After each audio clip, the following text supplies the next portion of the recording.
I just had a quick thought. I'm going to use Brad's guitar because as I was thinking through what I want to share with you this morning, is the volume up? Oh, there it is, yeah. As I was thinking with you about this morning, I thought, well, you know what? This old Guy Clark song fits really nicely with this theme. Problem is I didn't rehearse it, so I hope I can remember the words. But it really fits, I think, with the theme. And as we love to do here in 1111, this is all narrative. It's all a way of sort of seeing how things fit together, because the training here, the worship here is training ground for life out there, right? So it's all about putting the connections together. It's all about seeing the connections where God is always connected in life in all these simple, amazing, wonderful ways, all part of this great narrative that we're invited to participate in. So I invite you to try to figure out where this one fits in. But it seemed to when I was thinking about it.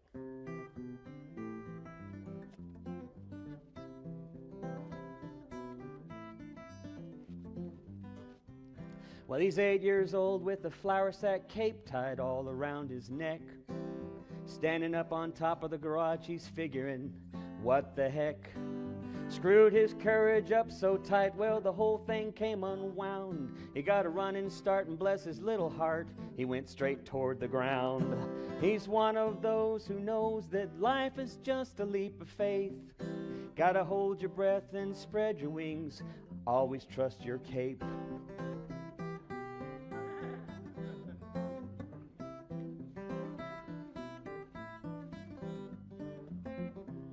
Well, now he's all grown up with a flour sack cape tied all around his dreams.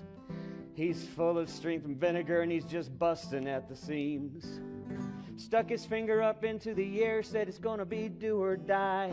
He wasn't afraid of nothing, and he was pretty sure he could fly. 'Cause he's one of those who knows that life is just a leap of faith. Gotta hold your breath and you spread your wings. Always trust your cape. He's one of those who knows that life is just a leap of faith. Gotta hold your breath and spread your wings. Always trust your cape.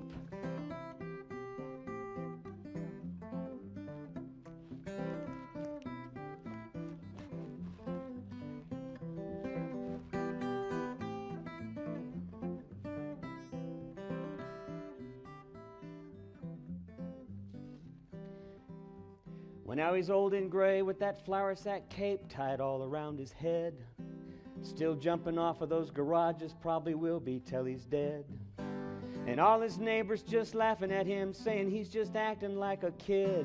Well, he did not know that he could not fly, and so he did.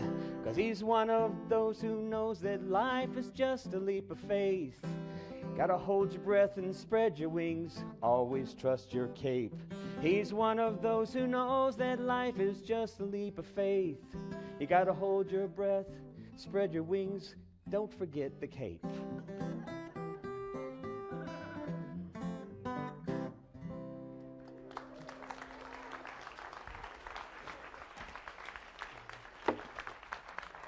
A great Guy Clark song. I used to sing that song at a medical camp that I worked at for years when I was traveling as the storyteller and singer with kids in camps and stuff. And it was always this one song that I always thought, yeah, it's too esoteric. You know, kids aren't going to get it. It's too esoteric up there, you know. But it became one of the favorites for kids at some of the camps. And then I realized why when one of the counselors invited me to come see what was happening in one of the cabins, where in the second grade camp, they were daring each other to move the bunks further and further apart as they tied their pillowcases around their neck and leapt and playing a game they call cape flying, you know. And but yeah, so that was true. They didn't quite capture it, right? They weren't quite capturing it. And then I was shocked and humbled, as I often am, whenever I just simply open myself up to try to be of some service, to some connection to the world around me, which I do every now and then. And I was so moved because at these camps, they have these zip lines, right? You know, they do these ropes courses to help these kids. Some of these kids have hemophilia. A lot of the camps I worked with were oncology camps. These were kids with chronic or terminal cancer.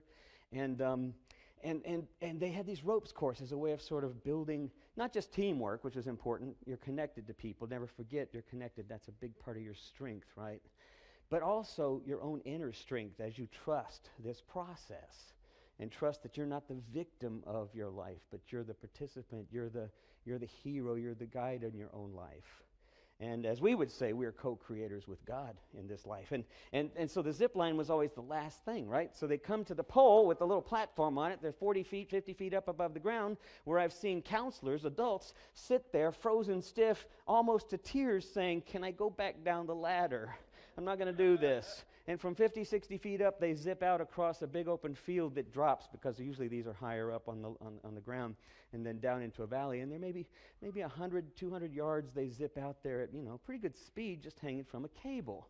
And the guy at the top's not really encouraging you when you say, "Have you guys been checking this thing? Do you know if this cable's going to hold?" And they go, "Yeah, we check it every couple of years." It's like, and you're looking at him, he's like 16, and you're going, "Shouldn't you have a license or certification for this kind of thing?" But these kids, though, I went up there one day, and I did it myself, and that's where I found it. Marked with their little knife that the guy up the top provides, it would say, "Trust your cape," and then it would have their name, Jimmy, and the date. And it would say, "Trust your cape," and it would have the name. And I thought, they do get it. They do get it. So this morning, we're talking about practicing resurrection is kind of my overall theme, but I'm calling it living an as-if life in a what-if world. This challenge of resurrection is that, as Jesus told his disciples around him, the kingdom of God is already in our midst. You're looking for it everywhere, but it's already present. And as we reflect back on his life, Jesus was already bringing the kingdom into reality. And so this idea of resurrection is as much a present experience as it is something mysterious beyond whatever we possibly can even begin to understand. How do we practice resurrection here and now? How does renewal happen here and now? How does new life happen here and now? How do we live out the gospel here and now? That's what I think it means to practice resurrection. And I love this image. You guys see this image on the bulletin. I finally found out where this image came from. There's a wonderful photographer. This is also what made me think of the cape. I looked at this morning and went, "Oh, the cape, yeah."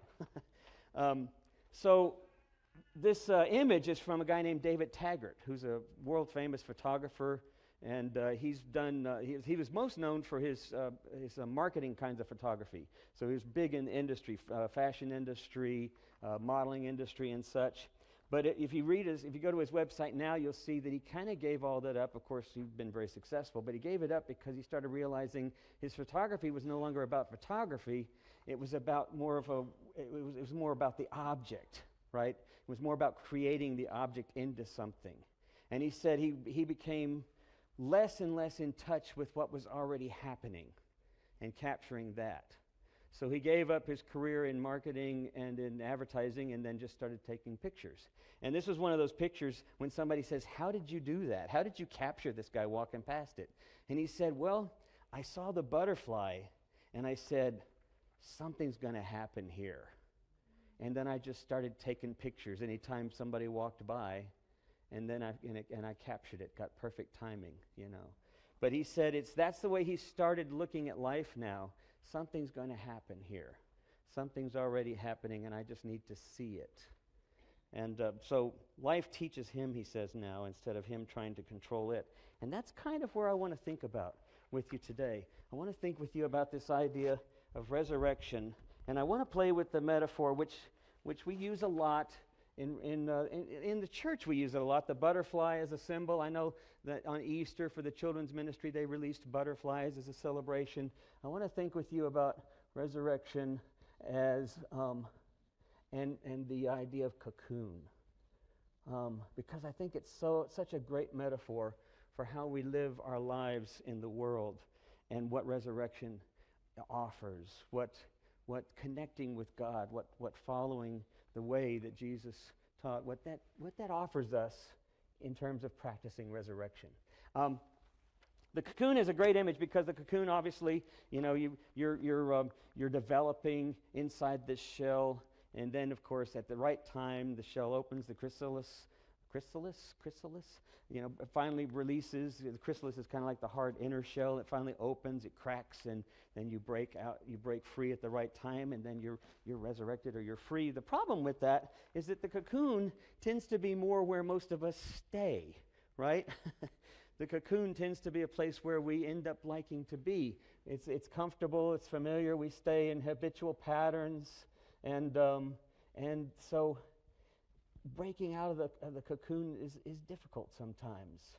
You know what? Can you guys see that in the back?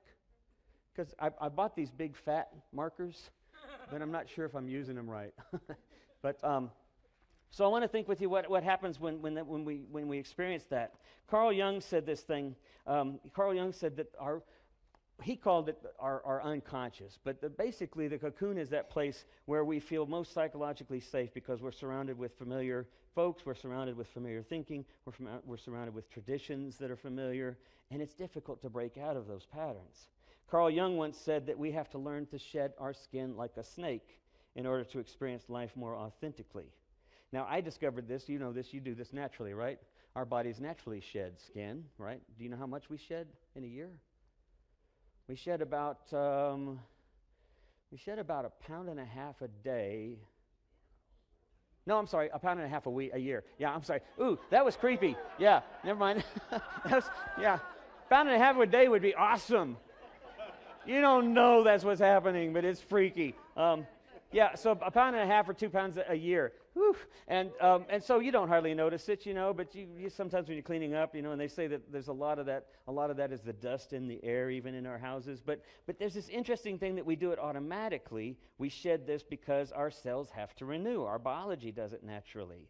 And my wife, when I was telling her about this, she says, my wife has a tattoo. Linda has a tattoo. I gave it away now. It's a bluebonnet tattoo on her right shoulder. And it's there because when Tim graduated from college, we said, if you graduate from college, she said, I'm going to get a tattoo, and you get a tattoo. And they chose bluebonnets because that was her favorite flower. But you'll have to ask her to show it to you around the corner somewhere because she's got to pull it down. She's like, so if I shed my skin, then I'm going to shed this tattoo. And I said, it would take like 175 years to shed enough skin, to change enough skin to actually get rid of that tattoo. So it's there permanently.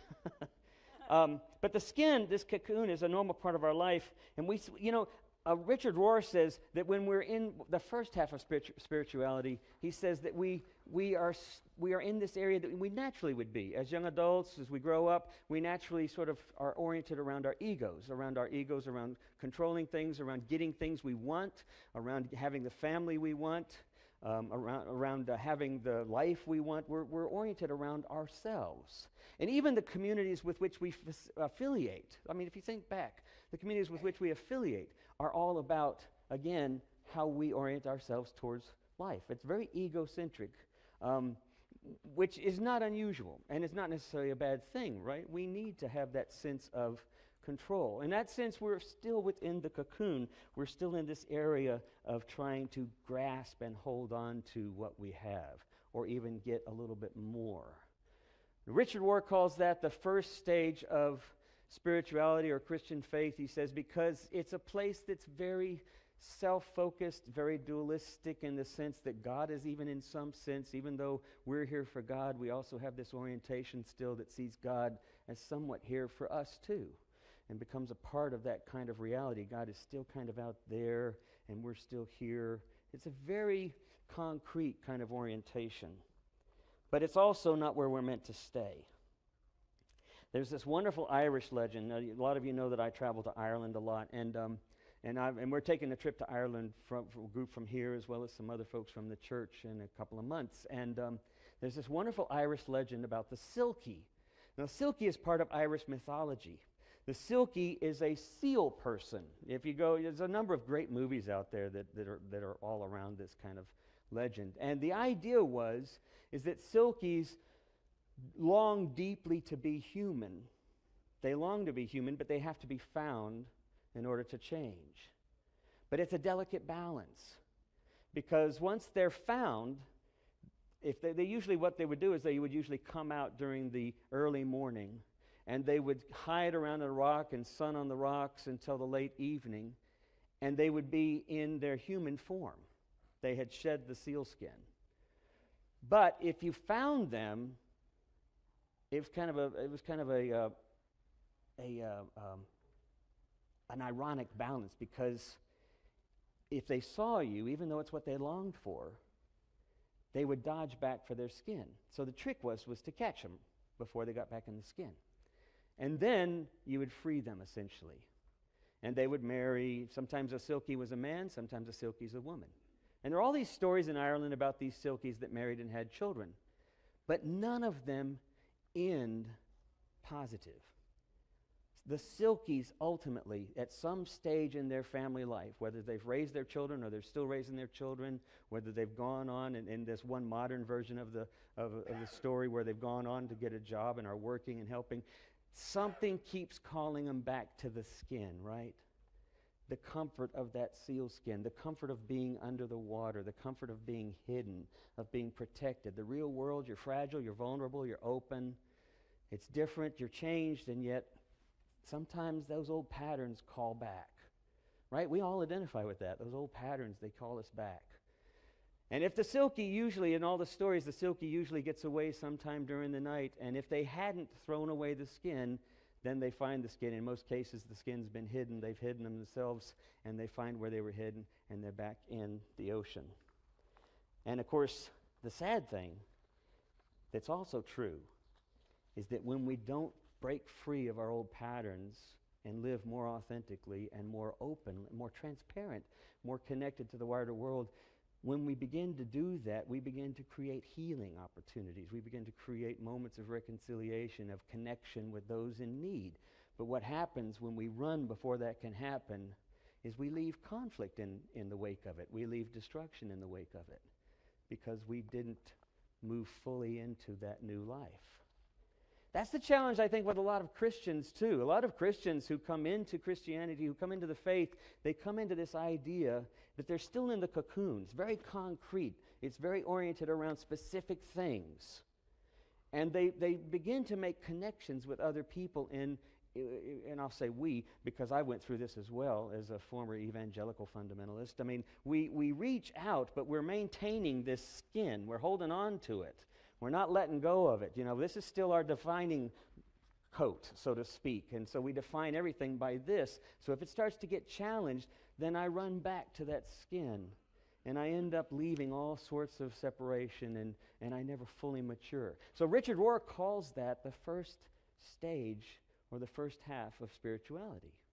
He says the second half of spirituality is that place where we finally shed that skin, where we finally shed and move beyond. We've opened up. We've become a little more transparent. Little by little, we open up more and more to mystery. We open up more to not knowing than to having to know. You know, our sort of background slogan that we've had, of course, we have the one in our bulletin which says reconnecting your spirit without disconnecting your mind. But the other one that kind of banters around among a lot of our members is this idea, all your answers questioned.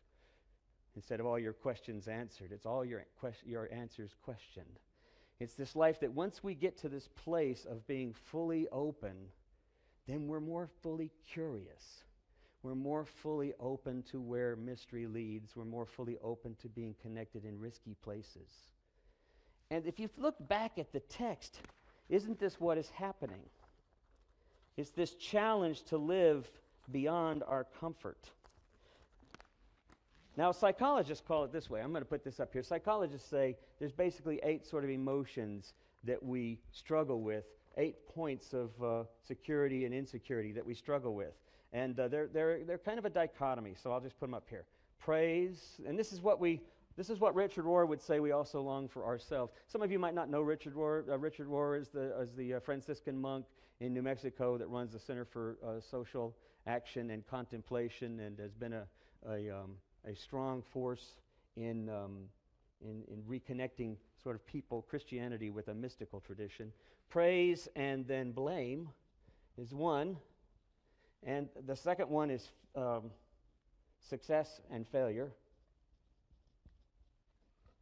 I'm going to write these down, and I want you to think to yourself where you've experienced these in your life, because we all do.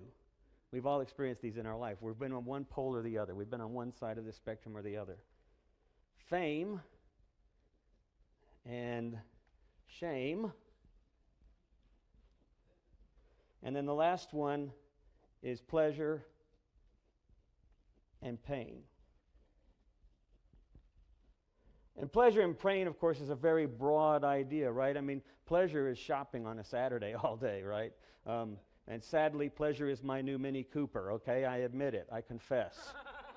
I mean, it's the material stuff, right? Pleasure is the material stuff. And pain is the loss. And pain can be lost in so many different ways. It can be loss of stuff that we cling to. It can be loss of life. It can be loss of love. It can be loss of job.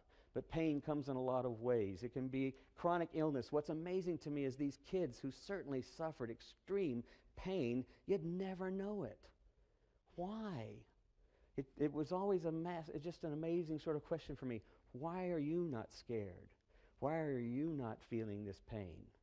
And it's because they've moved past all of this. They've moved towards being present to the moment, to being engaged with one another, and to finding that's where the magic was in spite of what they were going through. So the challenge of getting out of the cocoon is what we face here. And for the next 4 weeks, we're going to be playing around with some of this as we think about what it means to practice resurrection. I'm going to go ahead and tell you this story. I wondered about this. We'll see what happens if I tell this story. I think what happens to us when we find ourselves stuck in the cocoon, the Methodist Church went through this actually just this last week. We don't just deal with it as individuals in our beliefs, in our differences, in our anxieties, in our openness, and our willingness to be vulnerable. We don't just experience it there. We experience it as a church, right? Because the Methodist Church right now is deeply struggling over this issue of human sexuality. Right? I mean, the General Conference last time, 2016, we lost a number of our members in here who were from the LGBTQT community who had just felt like they love 1111. We're an inclusive community, but the Methodist Church is still not there yet. It's still struggling with its identity. 80% of young adults 30 years or older are actually completely supportive of same-sex marriages. 80%, almost, it's like 75 to 80%. The Pew Research Foundation found this out that much. I had a friend who told me recently, said, you know what, when you're dead, it's not going to be a problem anymore. It just won't be. You know, it's just if we survive long enough to wait for you to die. You know, the reality is the church is struggling, and that's not a fair thing to say there shouldn't be a struggle, because these cocoons get really thick. They get really thick, and they're very secure for us, you know, and so it's really challenging. But the Methodist Church met recently because we have a bishop who was appointed as bishop, consecrated as bishop in the Western jurisdiction over in Oregon, who is an avowed, married lesbian. And her district, her jurisdiction consecrated her. And that's how you get placed as a bishop. Your jurisdiction votes for the bishops and then consecrates the bishop. But someone in the South challenged it, which is the way often things happen in our church order, and so the Judicial Council met this last week, and it was a struggle. And our General Conference, our church as a whole, has designated a commission to deal with this, and we're going to have a special called session in 2019 ahead of our general session, which will be 2020. So in 2019, we'll meet as a called conference to decide one way or the other. This commission on the way forward is trying to figure out how do we as a church deal with this. We're a global church. We're not just a U.S. church or a European church. We're Africa. We're South America. We're Asia. We're a huge denomination. How do we deal with this and avoid schism and avoid just a complete collapse of our church? So it's challenging. There's no doubt that. But there's also this reality that part of that challenge is this willingness to be vulnerable with one another, to be open beyond what's comfortable. And that's where this cocoon, these traditions get deep. They go way back, and it's hard to break through. Sometimes when we deal with this as an individual, we deal with it with denial, right? And some of the ways in which we deal with denial is we group with other people that think like us. We get involved in extreme ways. We go to the opposite extreme to not deal with it. It really is, we just bury ourselves deeper into the cocoon. I said it's a 4-letter word because we all know basically what's at the heart of a lot of these dichotomies, right? What's at the heart? Fear. Our prime motivator. Fear is our favorite motivator. I mean, we're fear of being ashamed. We're fear of failure. We're fear of being blamed for something. We're afraid of pain. We're afraid of loss. We're afraid of that kind of pain. So fear is a huge, significant motivator. It ought not to be. In fact, when you look at our text, it's exactly what Jesus is confronting when the Sadducees come forward and they give him this ridiculous story about which wife is going to be his. And by the way, I'm reminded of when my mom was dying. I think I told you when my mom was dying, she had such a sense of humor. And we were laughing, and she had a couple of months to go or so, and very cognizant. And she had married a man 4 years prior. The love of her life for 3 years. It was his second marriage, hers, after 45 years of being single. The love of her life. And she said, you know what, when I die, I'm going to see Brad. Brad's going to be there. And I smiled and I said, so is his other wife. What are you going to do about her? And my mother said, we will each have our own individual heavens. There is a way around this. But see, what Jesus says is it's stupid to begin with, right? The whole question is stupid. You're just trying to get me tangled up in all of this cocoon stuff. You're trying to trip me up so we'll all come running back to you, to your concrete ideas. But the reality is it's far more mysterious. It's not about death. God is a God of the living. It's about resurrection. It's about now. What happens in mystery happens in mystery. Who knows? But what happens now is where God is calling us to be rooted in life, to making a difference, to get out of that shell. And so he says, if you want to know what's important, what does he say? Oh my gosh, I mean, he says it's relational. He says it's relational. That's how you break out of the cocoon. You relate to one another. You love your neighbor as yourself. You got to love yourself. That's hard. You know, that's really hard. We got to get to that place first too. But then love your neighbor as yourself. Love God. We call God the ground of all being, as Paul refers to him in Acts. The one you worship, the God you speak of, we speak as the very ground of our being. Paul Tillich, the theologian in the 1950s, 60s, called the very ground of our being that mystery that we call God. To name God, God is already leaping towards idolatry because we start associating things with it. And how do we know? How can we even begin to know? God is in the very midst of our lives. And Jesus' whole life was tapping into that, right? It was all about tapping into that. Loving your neighbor as yourself. Loving those whom everybody else says is unclean. They don't belong in the church, in the synagogue. And Jesus said, yep, they're right there. That's who belongs there. Band, y'all can come on up, by the way. I forgot to tell you, come on up. So this idea of cocoon is the idea we're going to talk about, how we practice resurrection. And I want to give you some fun ideas to play with that in the next 4 Sundays as we explore sort of each of these ideas of how we face success and failure. Next week we're going to deal with success and failure as the first one because it's the one I struggle with the most. And I'm reading a wonderful book that says, it's entitled Fail. No. Fail again. No. Fail better. So I want to talk about failure and success and suggest that once again, like everything else, we're not looking at it from a sacred way. We're looking at it basically from a very materialistic perspective. So, band, I better move this.